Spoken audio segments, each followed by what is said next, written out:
Hello everyone, welcome back to my vlog. ಇದು weekend vlog ಆಗಿರುತ್ತೆ. So weekend ಆಗಿರೋದ್ರಿಂದ ನಾವು ಮೈಸೂರಿಗೆ ಹೋಗೋಣ ಅಂತ ಅಂದ್ಕೊಂಡಿದ್ದೀವಿ. ಅಮ್ಮನ ಹತ್ರ ಮಾತಾಡ್ಕೊಂಡು ನಾನು ಕೆಲಸ ಮುಗಿಸಿ ನಾನು ರೆಡಿಯಾಗಿ ಮಗಳನ್ನೂ ರೆಡಿ ಮಾಡ್ತಾ ಇದ್ದೀನಿ. ಸೊ ಅವಳನ್ನ ಕೇಳ್ತಾ ಇದ್ದೀನಿ, ನಿನಗೆ ಮೈಸೂರಿಗೆ ಹೋಗೋಕ್ಕೆ ತುಂಬ ಇಷ್ಟನಾ, ಎಕ್ಸೈಟ್ ಆಗಿದೆಯಾ ಅಂತ. ಹೌದು ಅಂತ ಹೇಳ್ತಾ ಇದ್ದಾಳೆ. ಮೈಸೂರು ನಮ್ಮ ನೇಟಿವ್ ಪ್ಲೇಸ್. ನನ್ನ ಮಕ್ಕಳಿಬ್ರು ನೋಡಿ ಎಷ್ಟು ಎಕ್ಸೈಟ್ ಆಗಿದ್ದಾರೆ ಮೈಸೂರಿಗೆ ಹೋಗೋಕ್ಕೆ. ನನ್ನ ಸಿಸ್ಟರ್ ಮಗ ಇದ್ದಾನೆ, ಅವ್ನು ನೋಡೋಕ್ಕೆ ಅಂತ ತುಂಬ ಹ್ಯಾಪಿಯಾಗಿದ್ದಾರೆ. ನಾವು ರೆಡಿಯಾಗಿ ಈಗ ಹೊರಟ್ವಿ.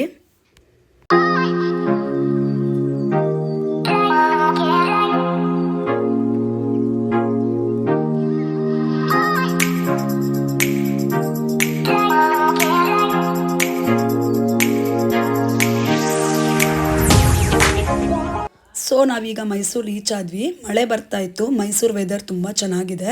ನಾವು ಮನೆಗೆ ಹೋಗೋಷ್ಟರಲ್ಲಿ ನನ್ನ ತಂಗಿ ಮಗ ವೆಯ್ಟ್ ಮಾಡ್ತಾ ಇದ್ದ. ನಮ್ಮ ವೈಶು ಮನೆಗೆ ಹೋದ್ಮೇಲೆ ಅಮ್ಮ ಮತ್ತು ತಂಗಿ ಅವಳನ್ನ ಎತ್ಕೊಂಡು ಮುದ್ದಾಡಿ ತುಂಬ ಎಕ್ಸೈಟ್ ಆಗಿದ್ದರು. ಅವಳು ಕೂಡ ಅಷ್ಟೇ. ಅಮ್ಮಮ್ಮ ಚಿಕ್ಕಿ ಜೊತೆ ತುಂಬ ಖುಷಿ ಆದಮೇಲೆ ಆ್ಯಸ್ ಯೂಶ್ವಲ್ ಮಕ್ಕಳೆಲ್ಲ ಪಿಜ್ಜಾ ಪಾರ್ಟಿ ಎಂಜಾಯ್ ಮಾಡ್ತಾ ಇದ್ದಾರೆ. ಯೂಶ್ವಲಿ ನಾವು ಪಿಜ್ಜಾ ಕೊಡಲ್ಲ, ಈ ಥರ ಮಕ್ಕಳು ಸೇರಿದಾಗ ಪಿಜ್ಜಾ ಪಾರ್ಟಿ ಎಂಜಾಯ್ ಮಾಡ್ತಾ ಇದ್ದಾರೆ. ಹಾಗೆ ಈವ್ನಿಂಗ್ ಟೆಂಪಲ್ಗೆ ಹೋಗೋಣ ಅಂತ ನಾನು, ನಮ್ಮಮ್ಮ, ನನ್ನ ತಂಗಿ 3 ಜನನೂ ಟೆಂಪಲ್ಗೆ ಹೊರಟ್ವಿ.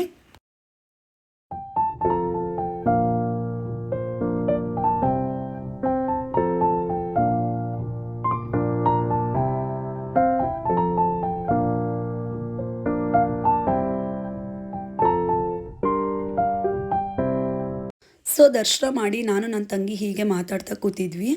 ಇವತ್ತಿನ ವ್ಲಾಗ್ ಇಲ್ಲಿಗೆ ಎಂಡ್ ಮಾಡ್ತಾ ಇದ್ದೀನಿ. ಹೋಪ್ ಈ ವ್ಲಾಗ್ ನಿಮ್ಗೆ ಇಷ್ಟ ಆದರೆ ಪ್ಲೀಸ್ ಸಬ್ಸ್ಕ್ರೈಬ್ ಮಾಡಿ, ಲೈಕ್ ಮಾಡಿ, ಶೇರ್ ಮಾಡಿ. Thank you.